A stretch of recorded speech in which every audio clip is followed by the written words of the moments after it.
আজ পর্যন্ত দেশ বিরোধী যে কোনো ধরনের ঘটনা আমাদের নজরে এসেছে বা সেটা নিয়ে দেশের প্রশাসন সামগ্রিকভাবে তদন্ত শুরু করেছে, সেই সমস্তগুলো ক্ষেত্রে অধিকাংশ ক্ষেত্রেই দেখা গেছে যে সেই সমস্ত দেশবিরোধী কার্যকলাপগুলির ক্ষেত্রে এর পিছনে জড়িত থেকেছে এক বিপুল অর্থের যোগান এবং তার সাথে অস্ত্রের যোগান এবং তাদের একটা নির্দিষ্ট নেটওয়ার্ক ধীরে ধীরে দীর্ঘদিন ধরে বিভিন্ন জায়গাতে নিঃশব্দে প্রায় সুপ্ত অবস্থায় থেকে জাল বিস্তার করেছে এবং তৎপরবর্তীতে যে ঘটনাটি সরকারের নজরে এসেছে বা সাধারণ মানুষের নজরে এসেছে সেই ঘটনাটি ঘটিয়ে দিয়েছে। এবং এইভাবেই আমাদের দেশে একের পর এক নানা ধরনের মর্মান্তিক ঘটনা আমাদেরকে সহ্য করতে হয়েছে। এখন এই যে আগমন, এত যে আমাদের আলোচনা যে বিদেশি শক্তির আমাদের দেশে আগমন, অনুপ্রবেশকারী, তা সেই অনুপ্রবেশকারী নিয়ে যখন কথা বলা হয় তখন এক শ্রেণীর মানুষ, কিছু কিছু রাজনৈতিক দল, তারা খুব চটে যায়। কিন্তু এটা কি ভেবে দেখছেন যে এতদিন ধরে মানে আমাদের দেশে বিভিন্ন জায়গায় বিভিন্ন রকম ভাবে যে সমস্ত নাশকতার ঘটনাগুলি ঘটেছে সেগুলি সবকটির ক্ষেত্রে জড়িয়ে থেকেছে কখনো পাকিস্তান, কখনো বাংলাদেশি, কখনো আরো বিভিন্ন ধরনের যে তালিবান শ্রেণীর বা আল কায়দা, আইসিস, মানে আমি বলতে চাইছি পাকিস্তান ছাড়িয়েও আরো অন্যান্য বিদেশি শক্তির যে সমস্ত মদত, সেটা আমাদের মুম্বাই হামলা হোক, সেটা আমাদের পরবর্তীকালে এই যে পেহেলগাঁওয়ে যে মর্মান্তিক ঘটনা হোক, এই সমস্ত কিছু ক্ষেত্রেই তো সেই বিদেশি শক্তির প্ররোচনা শুধু না, প্রত্যক্ষভাবে সেখানে অংশগ্রহণ করা। আর সেই জিনিসটাকে আমরা উপেক্ষা করে থাকতে পারি না। বন্দে মাতরম। নমস্কার, মানুষের ভাষায় আপনাদের সকলকে স্বাগত। আমি প্রবীর রায়চৌধুরী আপনাদের সাথে। আজকে ভাবতেই পারেন যে এই এপিসোডে এই প্রসঙ্গটা উত্থাপন করলাম কেন। তার কারণ আমাদের এই পশ্চিমবঙ্গের ভোট প্রচারের সামগ্রিক অংশটা যদি দেখতে পাওয়া যায় তাহলে সেই প্রচারের পক্ষ এবং বিপক্ষ দুটি দলের যদি মূল ইস্যুটা থেকে থাকে এবং যেটা অত্যন্ত দুশ্চিন্তার বিষয়, সেটা ছিল হচ্ছে অনুপ্রবেশ। সেই এসআইআর এর সময় থেকে শুরু করে এবং পরবর্তীতেও এই অনুপ্রবেশ যে কত বড় দুশ্চিন্তার বিষয় সেটা বারবার সংবাদ মাধ্যম এবং সাধারণ মানুষের মধ্যে আলোচনায় উঠে এসেছে। এবার আসুন, এই যে সংগঠনগুলো, এই সংগঠনগুলো হঠাৎ করে আকাশ থেকে এলিয়েনের মতো ঝপ করে মাটিতে এসে পড়ে না। এদের একটা দীর্ঘকালীন পরিকল্পনা থাকে এবং তৎপরবর্তীতে যখন ঘটনা ঘটে যায়, সেই ঘটে যাওয়া ঘটনা আমি বারবার করে উল্লেখ করেছি। আচ্ছা কেন বলুন তো, ভারতবর্ষে যেখানেই যা কিছু ঘটে যাক না কেন, এই ধরনের মর্মান্তিক ঘটনাগুলো, চক্রান্তগুলো, সেই সমস্ত জঙ্গি সূত্র, তার লিঙ্ক, তার এজেন্ট, এই সমস্ত কিছু পশ্চিমবঙ্গে এবং পশ্চিমবঙ্গের সীমান্তবর্তী জায়গাগুলো, কখনো দক্ষিণ 24 পরগনার প্রত্যন্ত অংশ থেকে, কখনো উত্তর 24 পরগনার বসিরহাট, টাকি, এই সমস্ত জায়গা, সাতচূড়া, এই সমস্ত জায়গা, কখনো মুর্শিদাবাদের বিভিন্ন রকম জায়গাগুলি থেকে, কখনো সেটা দুষ্কৃতি কোনো কর্মকাণ্ড, কখনো সেটা নাশকতামূলক কোনো কর্মকাণ্ড, কখনো সেটা বিস্ফোরক জমা করে রাখা বা ধরা পড়ার কোনো ঘটনা, কখনো সেটা জাল নোট সরানোর কোনো ঘটনা, এই সমস্ত কিছুর সবকিছুর উৎসভূমি কেন, প্রশ্ন হচ্ছে, এতদিন ধরে এই জায়গাগুলোতে তাদের সেই লিঙ্ক, তাদের সেই মাথা খুঁজে পাওয়া যেত। আর এর সাথে ছিল, আমি বারবার করে যেটা উল্লেখ করতাম, সেটা হচ্ছে বিপুল অর্থের যোগান, ছদ্মবেশী বিভিন্ন সংস্থা। এই ছদ্মবেশী সংস্থা, দেখুন এইটা বললে দুটো অংশ থাকে, সেটা হচ্ছে সামাজিক সংগঠন, এনজিও। এই এনজিওর, বহু এনজিও, ভালো ভালো এনজিও আছে যারা কিনা সামাজিক ক্ষেত্রে, দেশের উন্নয়নের ক্ষেত্রে বহু অবদান রাখেন। আর এই জায়গাটাতে এফসিআর যে আমাদের যে রেগুলেশনটা ছিল, যে ফরেন কন্ট্রিবিউশন রেগুলেশন। তো এই যে, বা আরো ভালো করে বললে, আপনাদের যদি পুরো ইয়েটাকে দেখাই, আইনটাকে দেখানো হয়, ফরেন কন্ট্রিবিউশন যে রেগুলেশনটা ছিল, সেটা ছিল যেটা, সেইটার যে অ্যামেন্ডমেন্ট, সেইটাকে বলা হচ্ছে FCRA বা ফরেন কন্ট্রিবিউশন রেগুলেশন অ্যামেন্ডমেন্ট। এখন এই ফরেন কন্ট্রিবিউশন রেগুলেশন অ্যামেন্ডমেন্ট, এইটা MHA বা মিনিস্ট্রি অফ হোম অ্যাফেয়ার্স এইটা নোটিফাই করেছে। এখন এই অ্যামেন্ডমেন্টের নোটিফিকেশনে অনেকের খুব সমস্যা হয়ে যেতে পারে বা হচ্ছে। সেটা কি? এই বিপুল যে বিদেশি অর্থের, ধরা যাক, সোজা কথা বলতে গেলে সাধারণ মানুষের বোঝার জন্য যদি এইভাবেই ভাবি, যে ফরেন ডোনেশন মানি, এই ফরেন ডোনেশন মানি এই FCR এই আইনটার মধ্যে দিয়ে তারা সেটা লাভ করতেন।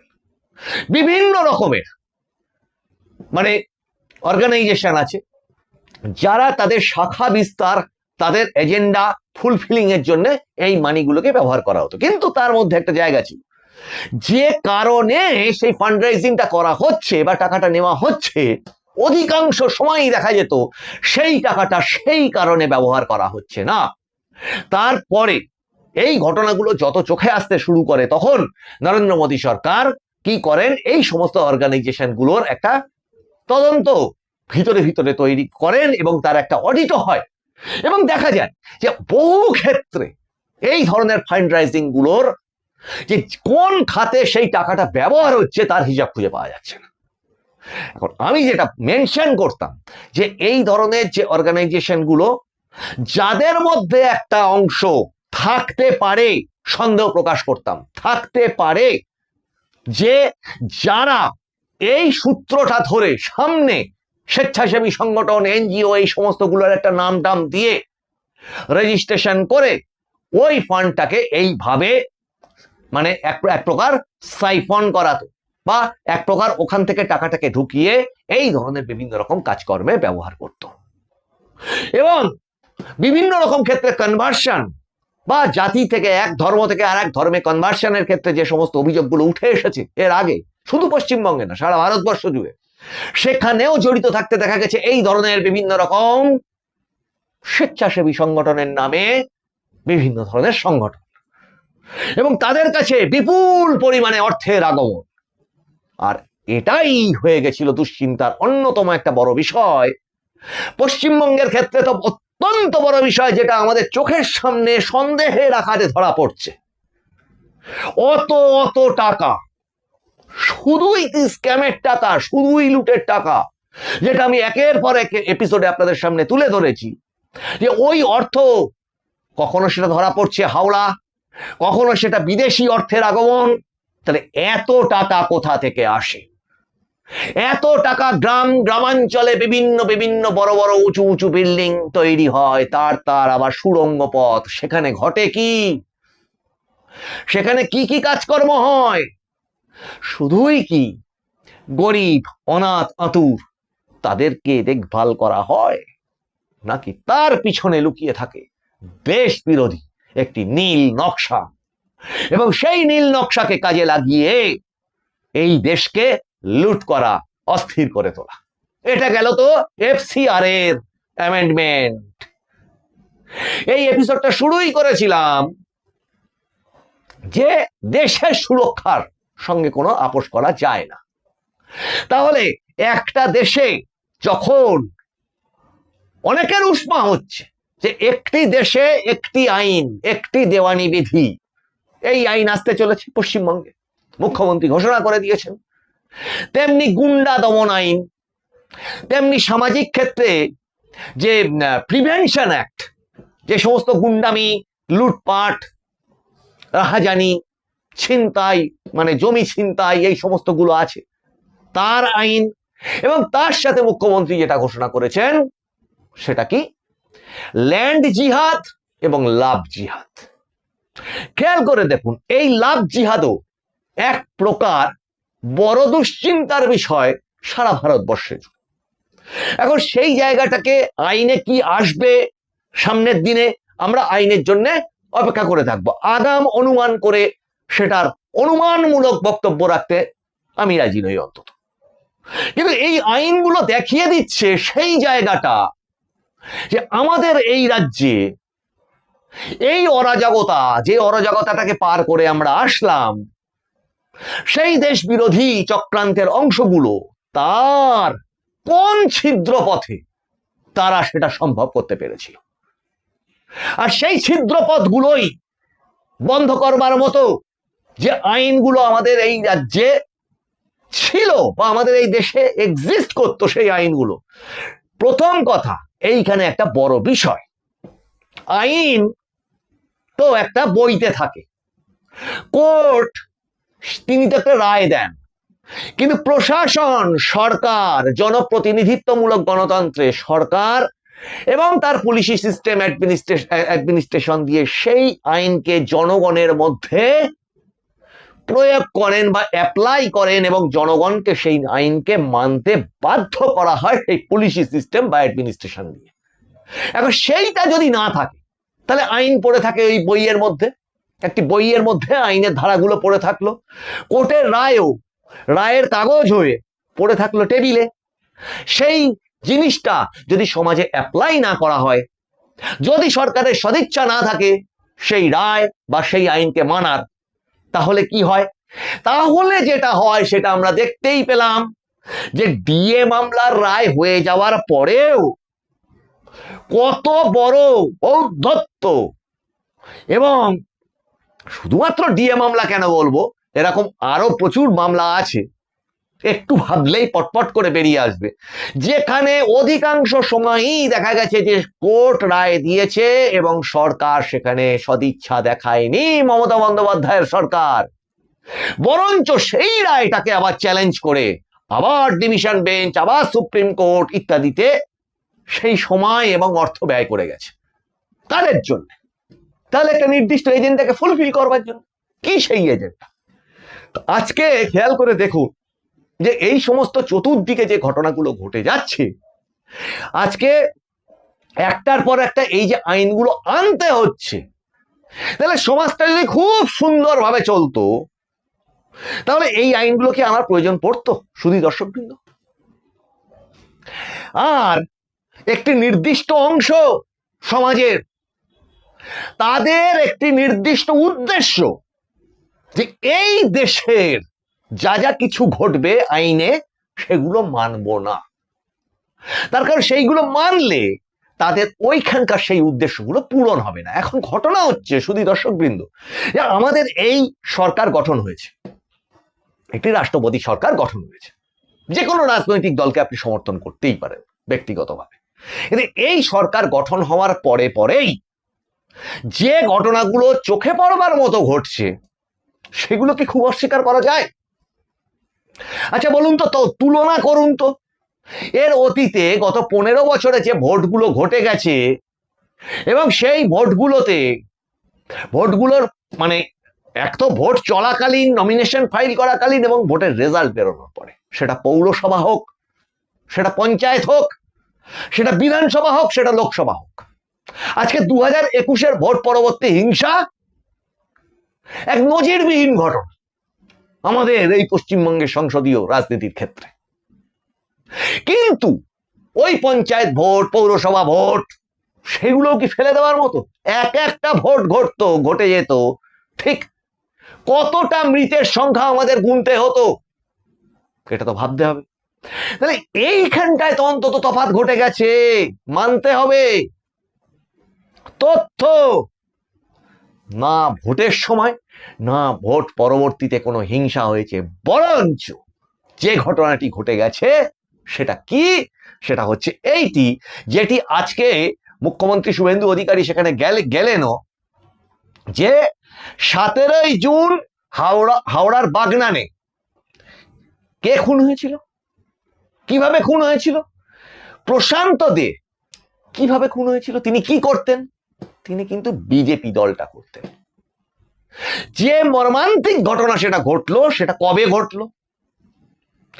4 মে ভোটের রেজাল্ট বেরোনোর অনেক দিন পর 17 জুন, এই সেদিন এই আগের সপ্তাহে এই ঘটনা ঘটলো। তাহলে খেয়াল করে দেখুন যে অন্য ঘটনার সঙ্গে যদি তুলনা করা ছেড়েও দেন, এই ঘটনাটাকে যদি একটু আলাদাভাবে দেখেন, এখানে মুখ্যমন্ত্রী এক তো বলেছেন 10 জন অ্যারেস্ট হয়েছে, তেমনি তার সাথে আরো যারা অভিযুক্ত আছেন 41 জন, মানে গোটা 51 জনকে খুঁজে খুঁজে অ্যারেস্ট করতে হবে। এই যে কঠোর অবস্থান, তিনি আজকে গেলেন, গিয়ে পুরো তদন্তের রিপোর্টগুলো সেখানে দেখবার চেষ্টা করলেন এবং জানালেন এবং নির্দেশগুলো দিলেন। ঠিক তেমন ঘটনা তামান্নার ক্ষেত্রেও কিন্তু অত্যন্ত জলদি সমস্ত অ্যারেস্ট হয়েছে, একজন মাত্র বাকি আছে, মাননীয় মুখ্যমন্ত্রী জানালেন অভিযুক্তদের মধ্যে। এইটা হচ্ছে একটা সরকারের সদিচ্ছা। কই এখানে তো রাজনৈতিক দল রং দেখা হচ্ছে না, এই কথা উঠবে না। আর মুখ্যমন্ত্রী কি জানালেন যে আইনের শাসন এখানে ছিল না, শাসকের আইন ছিল। তাহলে সেই শাসকের আইন থেকে আইনের শাসনে পরিণত হতে গেলে সময় লাগবে, ধীরে ধীরে তিনি সব লাইনে নিয়ে আসবেন। কিন্তু আজকে এপিসোডটা শুরু করেছিলাম যেটা দিয়ে, শেষও করব সেই অংশটা দিয়ে, সেটা হচ্ছে এই বিপুল অর্থের আমদানি। আজকে তৃণমূল কংগ্রেসের অ্যাকাউন্টে সেটাকে ফ্রিজ করা হয়েছে, সেই অ্যাকাউন্টে কত হাজার কোটি টাকা। আর আরেকজন চোখের চিকিৎসা করবার জন্য বিদেশে যেতে চাইছে। কেন? আজকে এতগুলো 15টা বছর ধরে সুস্থ সুন্দর একটি চোখের চিকিৎসা হতে পারে সেই হসপিটাল এই রাজ্যে তৈরি করতে পারেননি মশাই ডিজে বাজানো ব্যানার্জি। এখানে সেই হাসপাতাল তৈরি করা যায়নি, তাই না? তার জন্য বিদেশে পালাতে হচ্ছে, বিদেশে যা পালানোর ধান্দা। তা সেই ইঙ্গিত দিয়ে দিলেন মাননীয় মুখ্যমন্ত্রী যে যদি পুষ্পাকে নেপাল বর্ডার থেকে পাকড়াও করে আনা যায় তাহলে পালিয়ে কেউ রেহাইটি পাবে না। কিন্তু আর আইন একের পর এক যেগুলো আসছে, সেই আইনগুলো কতটা জরুরি ছিল। আজকে যে সমস্ত গুন্ডা চতুর্দিকে দাপিয়ে বেরিয়ে ভাবতো তার পাড়াটা একটা দেশ এবং সেই দেশের সে প্রেসিডেন্ট, তার গ্রামটা তার এলাকা, এখানকার সে প্রেসিডেন্ট।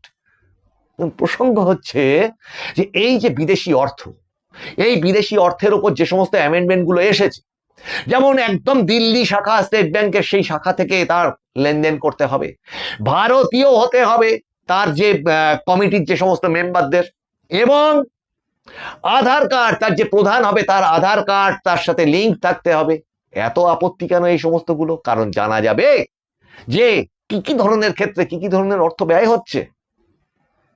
আর এফসিআর এ এটা আপনারা ইন্টারনেটে সার্চ করলেও দেখতে পাবেন যে অ্যামেন্ডমেন্ট গুলো কি কি চালু হয়েছে। এখন দেশের উপকারে যা যা করতে যাওয়া হবে তাতে এই অসুবিধা কাদের কাদের হবে?